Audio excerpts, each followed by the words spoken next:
Mass KCR కు మరో shock తగలనుందా? ఆ పార్టీకి చెందిన రాజ్యసభ సభ్యులు కూడా కారు దిగేందుకు సిద్ధమయ్యారా? ఆ నలుగురు నేతలు ఏ పార్టీలో చేరబోతున్నారు? గులాబీ లీడర్లను పార్టీ హైకమాండే బయటకు పంపిస్తోందా? Let's watch.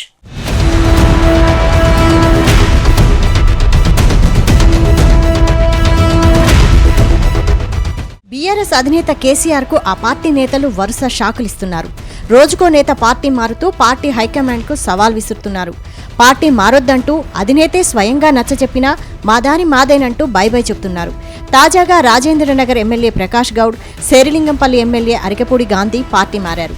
మరో 10 మంది ఎమ్మెల్యేలు కూడా కాంగ్రెస్ కండువా కప్పుకుంటారని ప్రచారం జరుగుతోంది. ఇప్పటికే ఎమ్మెల్యేల జంపింగ్లతో తలపట్టుకున్న కేసీఆర్ కు నలుగురు రాజ్యసభ సభ్యులు కూడా షాక్ ఇచ్చేందుకు సిద్ధమైనట్టు ప్రచారం జరుగుతోంది. లోక్సభలో బీఆర్ఎస్ పార్టీకి ఒక్క సభ్యుడు కూడా లేరు.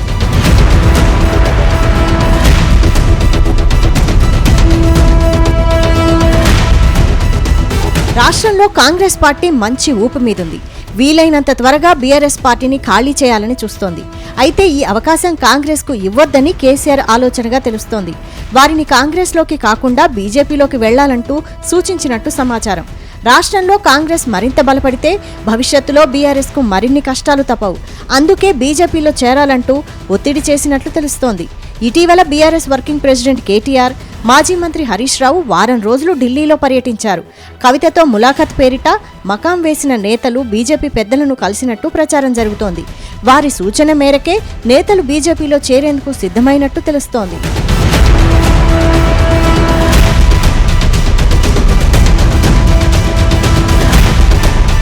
ఇందులో భాగంగానే బీఆర్ఎస్ రాజ్యసభ పక్షాన్ని బీజేపీలో విలీనం చేసేందుకు ఏర్పాట్లు పూర్తయినట్టు ఢిల్లీలో ఊహాగానాలు వినిపిస్తున్నాయి.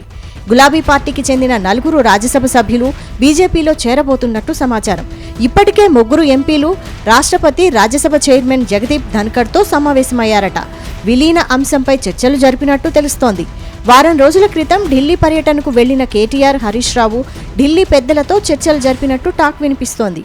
ప్రస్తుతం గులాబీ పార్టీకి 4 రాజ్యసభ సభ్యులున్నారు. మాజీ speaker K R Suresh Reddy, Vaddiraju Ravichandra, Hetero Parthasaradhi Reddy, MD Damodar Rao BRS తరపున రాజ్యసభ సభ్యులుగా వ్యవహరిస్తున్నారు. ఇటీవల లోక్సభ ఎన్నికల్లో బీఆర్ఎస్ తరపున ఒక్క ఎంపీ కూడా గెలవకపోవడంతో లోక్సభలో ప్రాతినిధ్యం లేకుండా పోయింది. మరో ఎంపీ కేశవరావు కాంగ్రెస్లో చేరి తన పదవికి రాజీనామా చేశారు.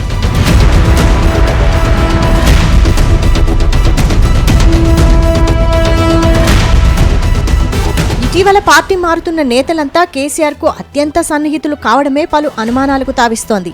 ఇటీవల బీఆర్ఎస్ పార్టీకి గుడ్ బై చెప్పిన ఎమ్మెల్యేలు కూడా కేసీఆర్ కోటరీ మనుషులే. అంతేకాదు ఈ 4 రాజ్యసభ సభ్యులు కేసీఆర్ కు అత్యంత సన్నిహితులే. అయితే ఈ ఎంపీల విలీన రాజకీయం బీఆర్ఎస్ హైకమాండ్ కు తెలిసే జరుగుతోందని ప్రచారం జరుగుతోంది. ఇదిలా ఉంటే రాజ్యసభలో బీజేపీకి మెజారిటీ లేదు. త్వరలోనే పలు బిల్లులను ప్రవేశపెట్టాలని మోడీ సర్కార్ యోచిస్తోంది. ఇందుకోసం ఇతర పార్టీల ఎంపీలను ఆ పార్టీలోకి లాగేందుకు ప్రయత్నిస్తోంది. అందుకే బీఆర్ఎస్ ఎంపీలను విలీనం చేసుకోవాలని యోచిస్తున్నట్లు సమాచారం. అయితే ఇక్కడ మాజీ సీఎం కేసీఆర్ చంద్రబాబును ఫాలో అవుతున్నట్టు కూడా ప్రచారం జరుగుతోంది. 2019 ఎన్నికల్లో ఆంధ్రప్రదేశ్లో వైసీపీ ఘన విజయం సాధించింది. అప్పటికే సీఎంగా ఉన్న చంద్రబాబు కేంద్రంతో కొట్లాడి ఎన్డీఏ నుంచి బయటకొచ్చారు. ఆ సమయంలో చంద్రబాబును ప్రధాని మోదీ టార్గెట్ చేశారు.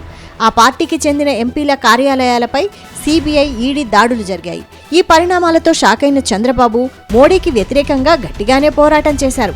కానీ అక్కడ ఉన్నది మోడీ. చివరకు చేసేదేం లేక తమ పార్టీకి చెందిన రాజ్యసభ సభ్యులను బీజేపీలోకి పంపించాల్సిన పరిస్థితి చంద్రబాబుకు ఏర్పడింది. చివరకు టీడీపీ ఎంపీలు సుజనా చౌదరి, సీఎం రమేష్, టీజీ వెంకటేష్, గరికపాటి మోహన్ రావు బీజేపీలో చేరారు. 6 ఏళ్లు తిరగక ముందే కేసీఆర్ కు కూడా అప్పట్లో చంద్రబాబు దుస్థితే వచ్చిందనే టాక్ వినిపిస్తోంది.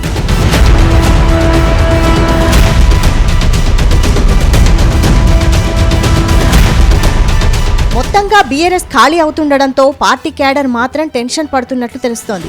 ఇన్నాళ్లు పార్టీలో అన్ని పదవులు అనుభవించిన నేతలు అధికారం కోల్పోగానే తమ భవిష్యత్తును వెతుక్కుంటూ మరో పార్టీలో చేరిపోతున్నారు. అయితే నేతల పార్టీ మార్పులను హైకమాండే ప్రోత్సహిస్తుండడంతో ఇదేమి తీరురా నాయనా అంటూ తలలు పట్టుకుంటున్నారట.